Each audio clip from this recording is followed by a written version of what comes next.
예수님에 관한 소개를 굉장히 구체적으로 잘 해주는 편지이다라는 것을 알 수가 있습니다. 예수님에 관한 여러 가지 이야기들을 신학에서는 기독론이다라고 이렇게 이야기를 합니다. 기독론. 기독론에 관한 사도신경 고백은 이렇습니다. 우리는 성령으로 잉태되어 동정녀 마리아에게서 나시고 본디오 빌라도에게 고난을 받아 십자가에 못 박혀 죽으시고 장사된 지 사흘 만에 죽은 자 가운데에서 다시 살아나셨으며 거기로부터 살아있는 자와 죽은 자를 심판하러 오시는 유일하신 아들 우리 주님 예수 그리스도를 믿습니다.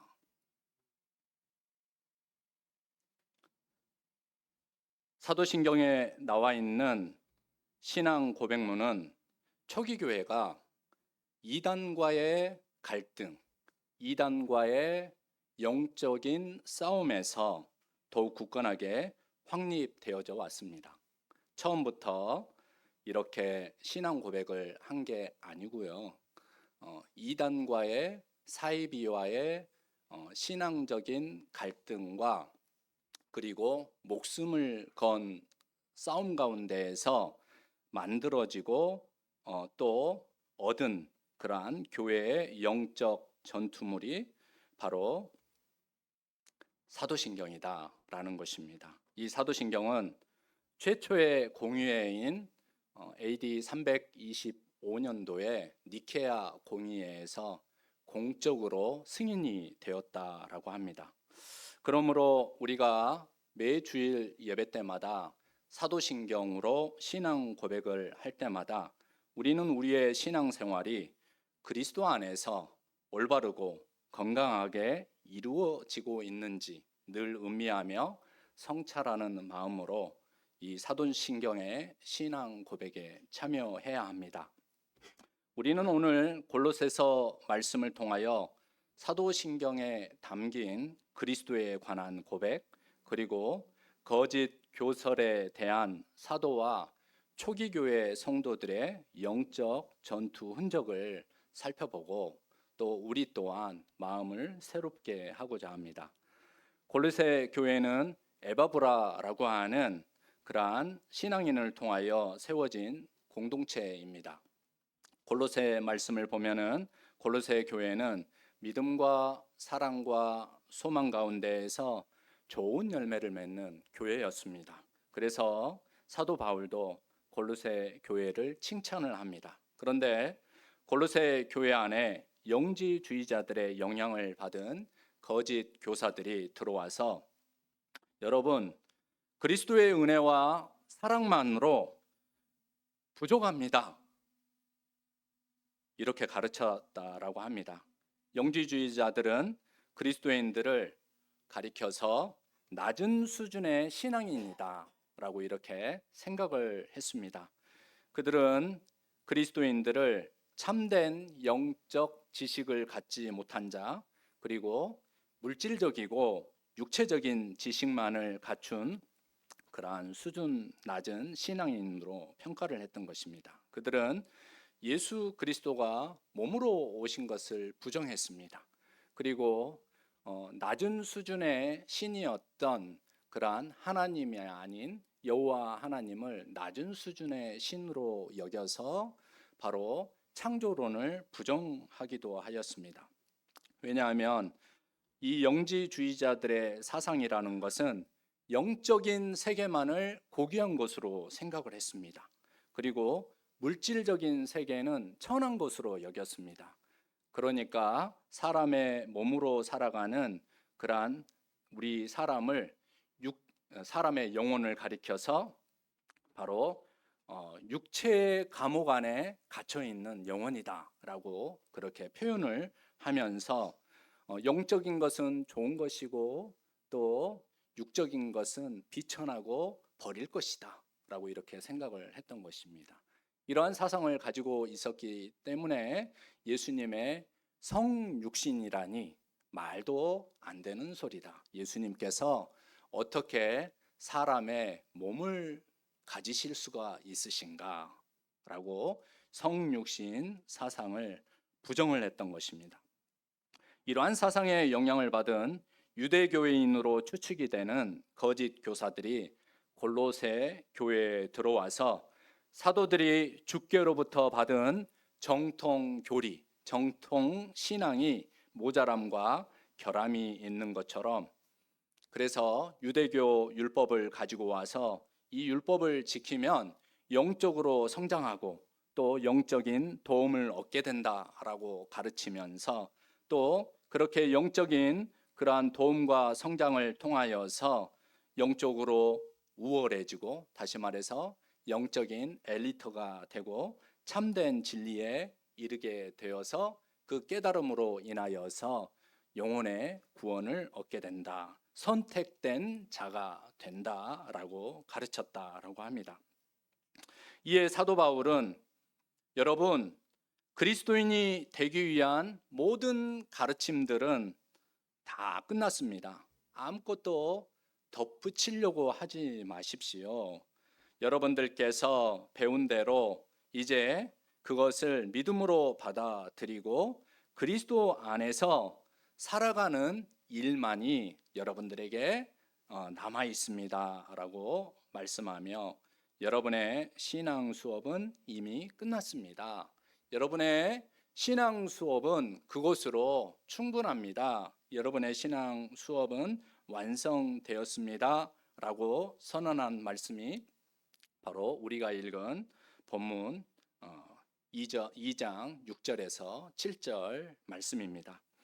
오늘날에도 많은 그리스도인들이 아직 자신의 신앙이 완전하지 않다라고 생각하여서 그리스도의 사랑과 은혜 위에 어떤 특별한 경험을 첨부하거나 어떠한 특별한 능력을 가지려고 하는 유혹을 받습니다.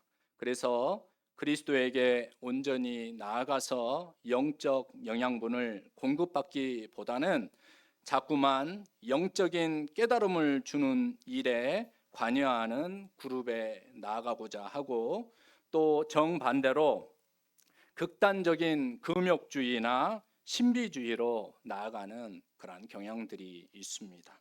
자극적이죠. 좋죠. 뭔가 느껴지는 것이 많다고 생각이 되기 때문에 그것을 신앙의 기초로 자꾸만 삼으려고 한다라는 것입니다.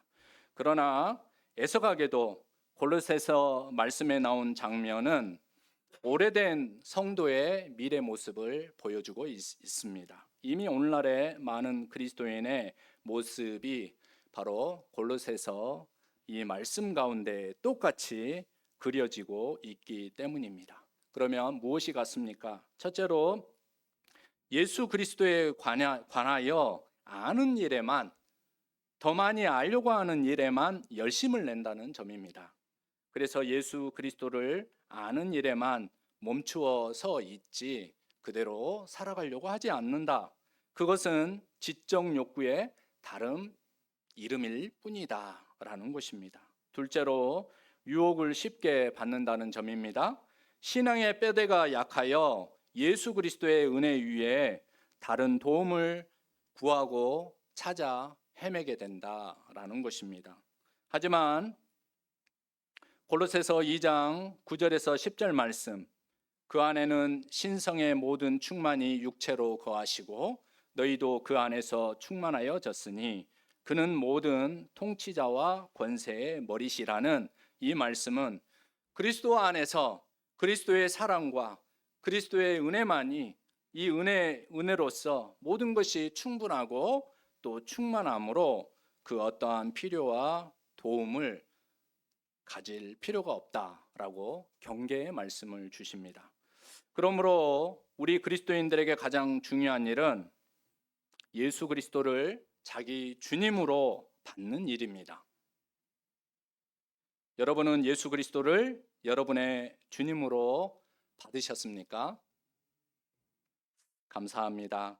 여러분들에게 예수 그리스도는 메시아의 사역을 감당하는 예수께서 여러분의 주님이 되시기를 바랍니다. 피르케이 아보트라는 그러한 유대교의 문헌이 있습니다. 이 피르케이 아보트 안에는 조상들의 교훈이 담겨져 있습니다. 그런데 이 피르케이 아보트 첫 번째 문장에 이런 표현이 있습니다. 모세는 토라를 시내산에서 받고 그것을 여호수아에게, 또 그것을 장로들에게, 또 예언자들에게, 또 예언자들은 그것을 팔레스타인 유대교의 대회당의 학자들에게 전했다. 이러한 문장이 나옵니다. 사도 바울은 모든 신앙의 가르침을 고린도전서 11장 23절 말씀에 보니까 주께로부터 받은 것, 주께 받은 것이라고 말씀합니다. 피르케이 아보트와 사도 바울의 말씀에서 여러분, 받았다라고 하는 것은 받았다, 그냥 정보를 전달받았다라는 그러한 의미가 아니라 그것은 내가 믿음으로 받아들였다, 믿음으로 그것을 하나님의 말씀으로 받아들인다, 수용한다라고 하는 결단이 들어가 있는 의미입니다.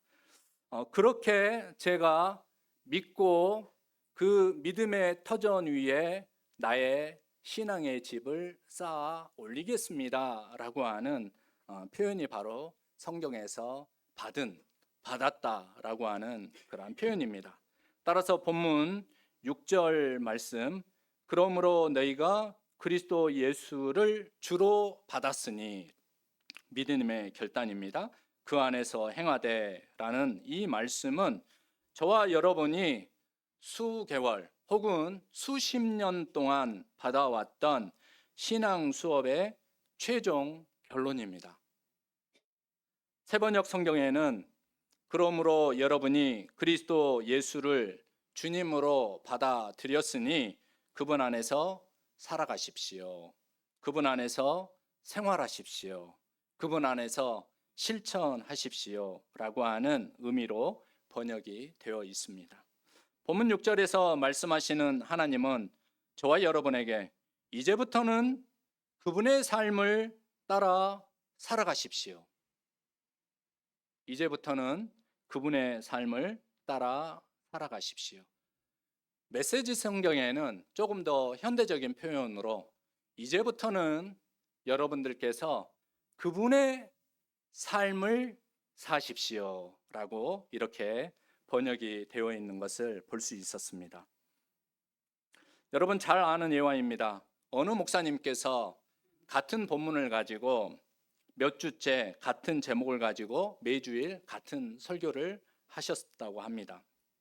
한 성도님께서 목사님, 지지난주에도 같은 말씀을 하셨는데 이번 주에도 왜 같은 본문을 가지고 같은 제목을 가지고 같은 내용으로 설교하십니까? 라고 정중히 물었다라고 합니다. 그러자 목사님께서는 대답하셨습니다.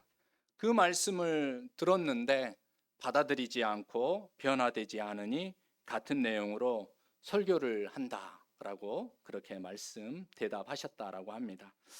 여러분 신앙생활에서 받아들이는 사건, 여러분 받아들이는 사건이 있으셨습니까? 받아들이는 사건이 참으로 일어나게 되면은 행하는 사건, 살아가는 사건도 참으로 일어나게 되는 법입니다. 우리가 예수 그리스도를 참으로 주님으로 모신다면 그 일로 인하여 우리의 모든 것이 바뀌고야 맙니다. 로버트 프로스트의 가지 않는 길이라고 하는 시의 마지막에는 이런 식구가 있습니다. 숲속에 두 갈래 길이 있었다. 나는 사람이 덜 간 길을 택했다. 그리고 그것이 내 모든 것을 바꾸어 놓았다. 이 식구처럼 참으로 주님을 모실 때 우리는 이 가지 않는 길의 마지막 식구가 우리의 고백이 되었으면 좋겠습니다. 그렇다면 사람이 그리스도를 모시고 그분 안에 생활한다, 살아간다, 그리고 실천한다 라고 하는 그런 말씀의 뜻은 과연 무엇일까요? 우리 7절 말씀 다시 읽어 보시도록 하겠습니다. 그 안에 뿌리를 박으며 세움을 받아 교훈을 받은 대로 믿음에 굳게 서서 감사함을 넘치게 하라. 이 말씀을 가지고 네 부분으로 여러분과 함께 말씀을 다시 한번 상고하고자 합니다. 첫째, 뿌리를 박으며 단번에 그리고 영원히 뿌리를 내린 나무의 이미지를 통하여 우리의 토양 되시는 예수 그리스도에게 우리의 신앙의 뿌리를 내리라라고 하는 말씀입니다. 그리스도의 어떤 사람이나 어떤 경험이나 어떤 지식에도 뿌리를 내려서는 안 된다라는 말씀이기도 합니다. 여러분의 신앙은 어떤 토양에 뿌리를 내리고 있습니까? 사람입니까? 경험입니까? 지식입니까? 그리스도에게 뿌리를 내리지 못한 신앙인은 자꾸만 자기를 받아주고 인정해주는 토양으로 옮겨가거나 또 옮겨지게 되어 있습니다. 그리고 사람뿐만 아니라 경험이나 지식 또한 마찬가지이겠죠. 둘째, 세움을 받아. 세움을 받아는 지금도 계속하여 세워지고 있는 건물 이미지를 통하여 여러분의 삶과 신앙이 형성되어져 가야 한다라는 말씀입니다. 다시 말해서 우리의 신앙은 출발점으로 아는 것으로 끝나버리고 마는 것이 아니라 그것이 우리에게 용납이 되어서 만들어져 가는 하나님 앞에 이르도록 만들어져 가는 그러한 과정 가운데 있다라는 것입니다. 그렇기 때문에 신앙은 고백인 동시에 과정인 것입니다. 고백도 잘 하시고 또 그 고백 위에서 그 과정을 잘 걸어 나가는 것이 바로 우리의 신앙 생활인 것입니다. 일상생활 가운데 우리는 흔들리지 않는 터전 위에 지어야 하는 그러한 건물을 지으려고 하는 것입니다. 그래서 우리의 신앙도 흔들리지 않는 터전 위에서 하나님의 집으로 지어져 가는 것이 바로 세움을 받는다라고 하는 의미입니다. 우리의 반석 되시는 예수 그리스도 위에 우리의 신앙 고백을 세워갈 때 모래 위에 지은 집이 아니라 바로 반석 위에 지은 집으로 온갖 고난과 풍파와 그리고 유혹과 미혹이 있을지라도 우리는 세움을 받는 그러한 결과물 가운데 있을 수 있겠습니다. 여러분, 그렇기 때문에 세움을 받는다. 우리가 세우는 것이 아니라 하나님도 우리를 세우기 원하신다. 라는 것입니다. 잘 짓기를 원하시는 하나님 사랑의 마음에 여러분 마음이 연결되시기를 바랍니다. 사도 바울은 에베소서 3장 17절 말씀에 믿음으로 말미암아 그리스도께서 너희 마음에 계시게 하시옵고 너희가 사랑 가운데에서 뿌리가 박히고 터가 굳어져서 라는 말씀을 주십니다. 사람이 그리스도를 모시고 그분 안에서 생활한다, 살아간다, 그분의 삶을 실천한다라고 하는 것은 하나님의 사랑에 기초한 신앙과 삶이어야 한다라는 말씀입니다. 셋째, 믿음에 굳게 서서. 이 믿음에 굳게 선다라고 하는 것은 법정 용어이기도 합니다. 굳게 선다, 믿음에 굳게 선다. 그 믿음을 증거한다라는 의미입니다. 그래서 믿음에 굳게 서서라고 하는 것은 증인의 삶을 살아간다라는 그런 말씀입니다. 강하고 굳센 신앙도 거짓 교사의 지도 아래 있을 수 있습니다. 그렇지 않습니까? 아무리 두텁고 오래된 신앙이라고 할지라도 거짓 교사 지도 아래 있을 수가 있다라는 것입니다. 잠시 여러분 신뢰도 그리고 타당도라는 그런 말을 가지고 와서 우리가 우리의 자리를 함께 점검해 보는 그런 시간을 잠시 가졌으면 좋겠습니다. 여러분, 신뢰도가 무엇입니까? 신뢰도라고 하는 것은 나 저 사람 믿을 수 있어 라고 할 때 신뢰도, 저 사람 나 신뢰할 수 있어, 저 사람 믿음이 가 라고 할 때 사용되는 말이 신뢰도입니다. 그 신뢰도가 무슨 의미입니까?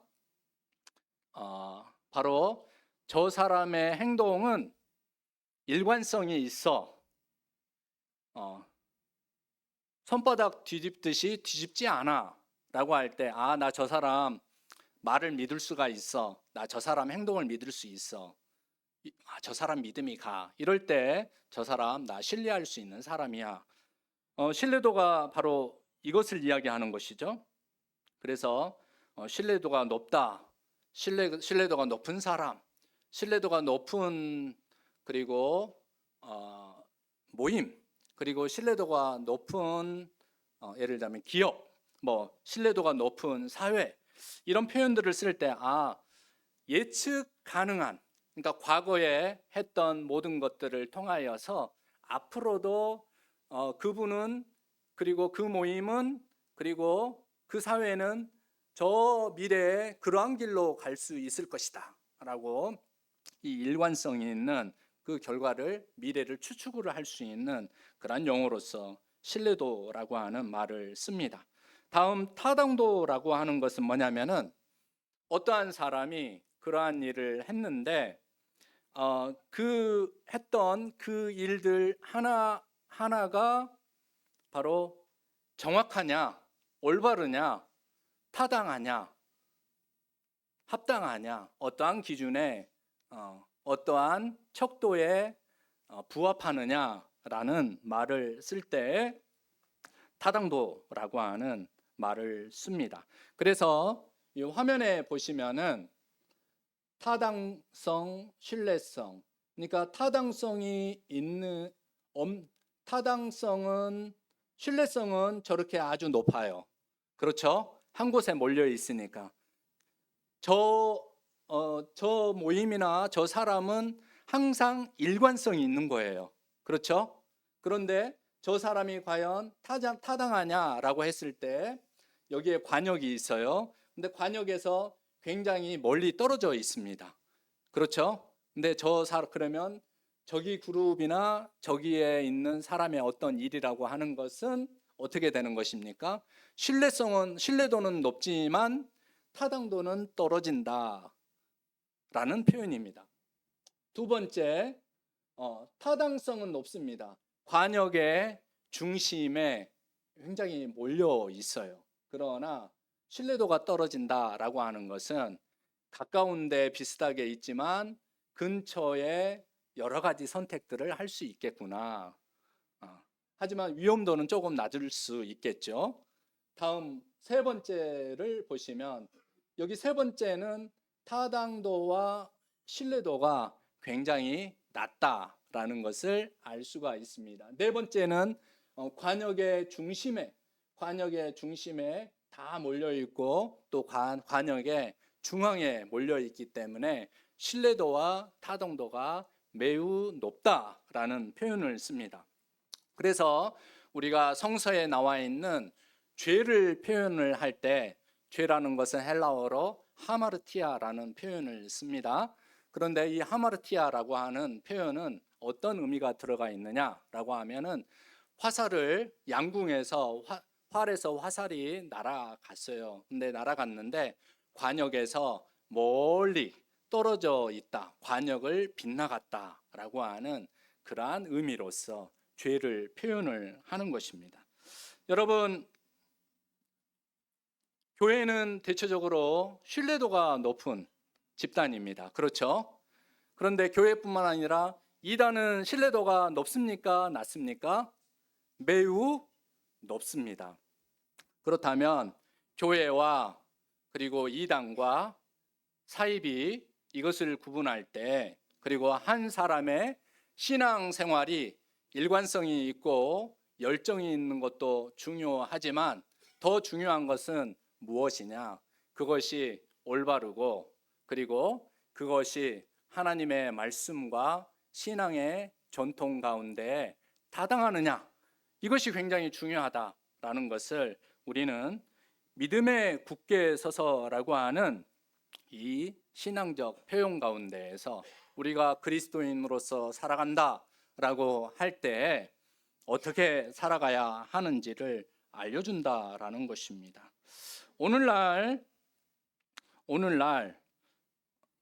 우리는 굉장히 신뢰도가 높은 집단 가운데 머물 수 있습니다. 교회 그룹 가운데 머물 수 있습니다. 근데 이 그룹에서 정말 열심히 해야 하는 것이 무엇이냐? 바로 사도 바울이 그 이야기를 하고 있는 것입니다. 사도 바울이 골로새 교회를 향하여도 그 이야기를 하고 있는 것입니다. 굉장히 열심히 있고 열정이 있는 골로새 교회였습니다. 칭찬을 받는 교회였습니다.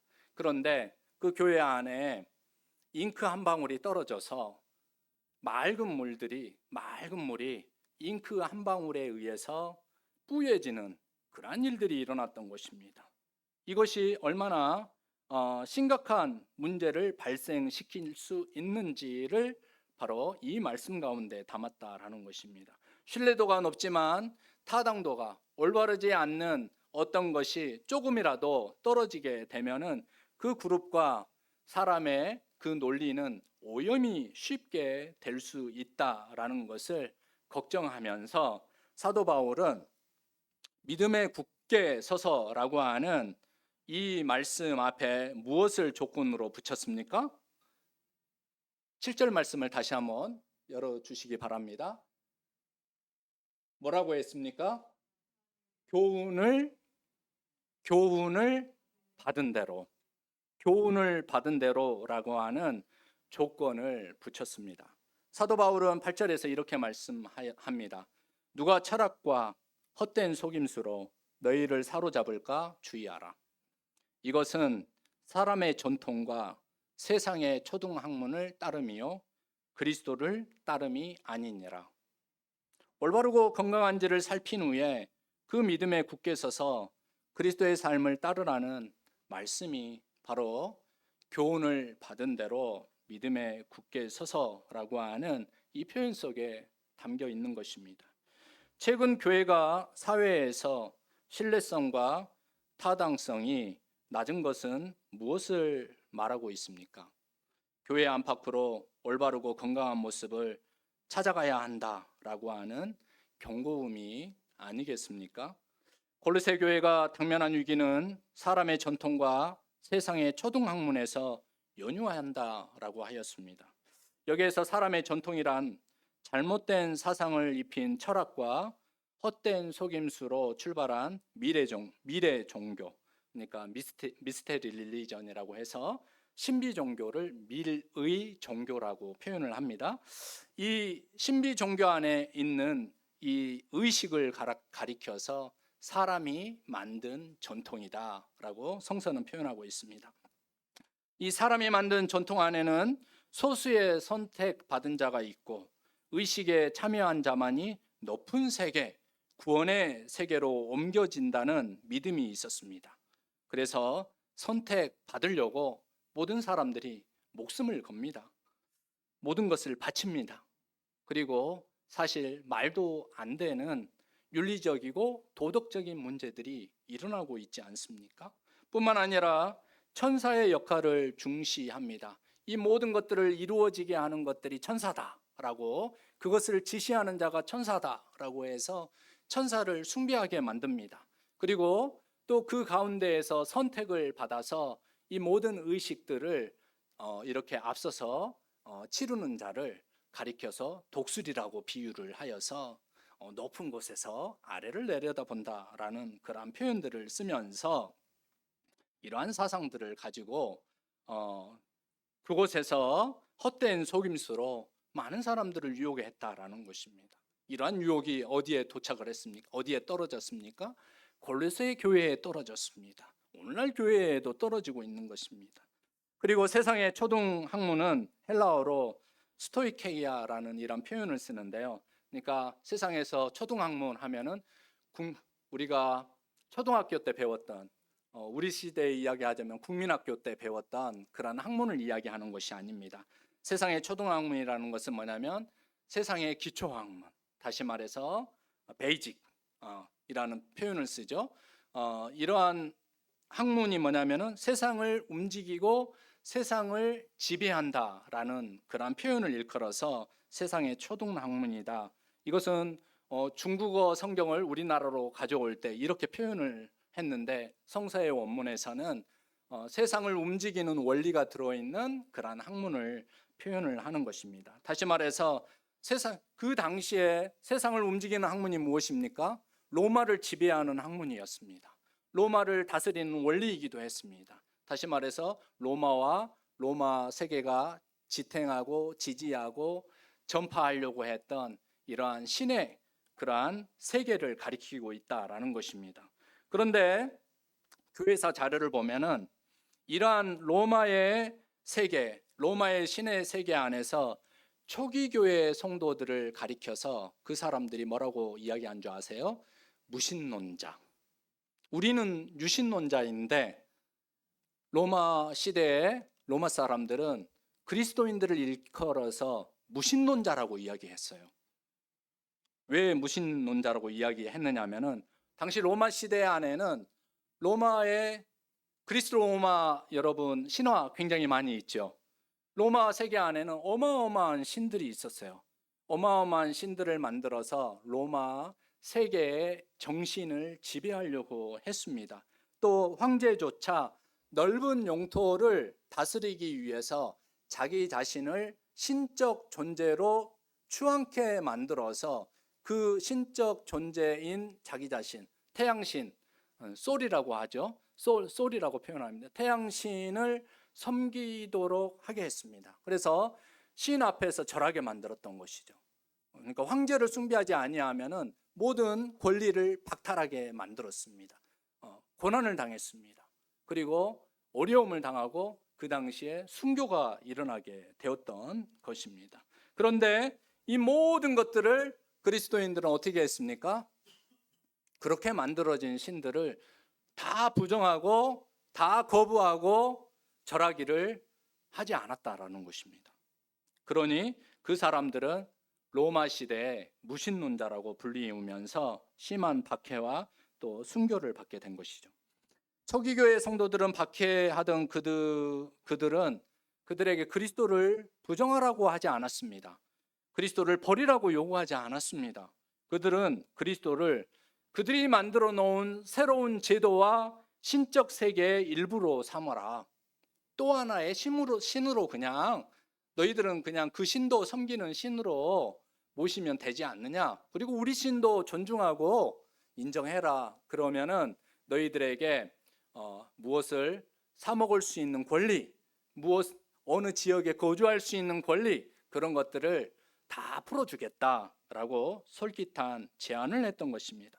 하지만 사도 바울은 그것에 사로잡히는 것은 그리스도를 따름이 아니요, 이렇게 말씀하고 있는 것입니다. 여러분, 그렇기 때문에 그리스도 안에 산다라고 하는 것은 예수 그리스도를 우리 인생과 신앙의 유일하신 주님, 사도신경에서 고백했던 유일하신 주님으로 모시고 누구의 종도 무엇의 포로도 되지 않는 그러한 삶으로 나아가는 것이 바로 그리스도의 삶을 사는 것이다. 우리의 일생에서 주님을 자기의 유일한 기준으로 삼는 것이 그리스도를 따르는 것이다 라고 이 말씀은 담고 있습니다. 마지막 네 번째로 감사함을 넘치게 하라 라고 했습니다. 이것은 마치 물이 강독 위로 넘쳐 흐르는 모습을 떠올리게 합니다. 에스겔 47장에 성전에서 물이 흘러나왔습니다. 물이 발목에 찼습니다. 무릎에 오릅니다. 허리에 오르고 마침내 건너가지 못할 강이 된 것처럼 그리스도 안에서 산다라고 하는 것은 주님으로부터 흘러나오는 우리의 뿌리가 그 안에 내려져서 주님으로부터 올라오는 측량할 수 없는 감사의 강물에 우리가 그 안에 잠기고 또 차고 넘치는 그 강물이 이르는 곳마다 생명의 역사가 일어나는 삶이 되게 하는 것, 이것이 바로 감사함을 넘치게 하라라고 하는 그러한 말씀 가운데 담겨 있는 의미입니다. 여러분, 에스겔 47장 9절 말씀을 다 함께 읽어보시겠습니다. 이 강물이 이르는 곳마다 번성하는 모든 생물이 살고 또 고기가 심히 많으리니 이 물이 흘러 들어가므로 바닷물이 되살아나겠고 이 강이 이르는 각처의 모든 것이 살 것이며.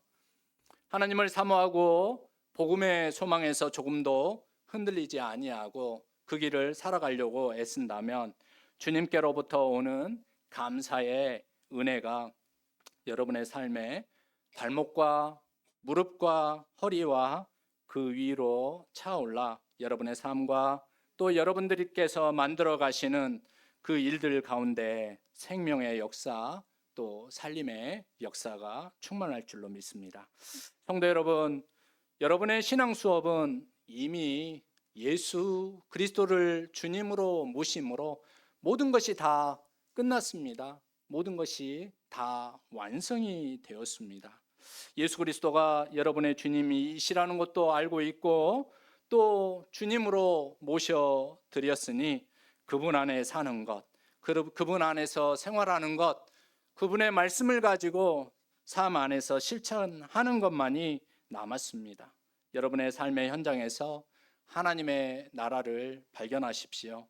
믿음과 사랑과 소망 안에서 올바르고 건강한 신앙 생활로 열정을 가지고 힘차게 나아가시기를 우리 주님 예수 그리스도의 이름으로 축복합니다. 다 함께 기도하겠습니다. 사랑의 하나님, 우리가 예수 그리스도를 주님으로 받았으니 이제 그 안에서 열심히 살아가게 하옵소서. 그리스도 외에 다른 것을 더하려는 유혹을 이기게 하시고 오직 그분께만 깊이 뿌리내리고 말씀에 굳게 서며 감사가 넘쳐 흐리는 그러한 삶으로 나아가게 하옵소서. 흔들리는 세상 속에서 그리스도를 따라 사는 건실한 제자가 되게 하시며 우리의 믿음이 오직 주께서만 기뻐하시는 삶으로 드러나게 하시고 열매 맺게 하옵소서. 예수 그리스도의 이름으로 기도드립니다. 아멘. 다 함께 찬송가 539장으로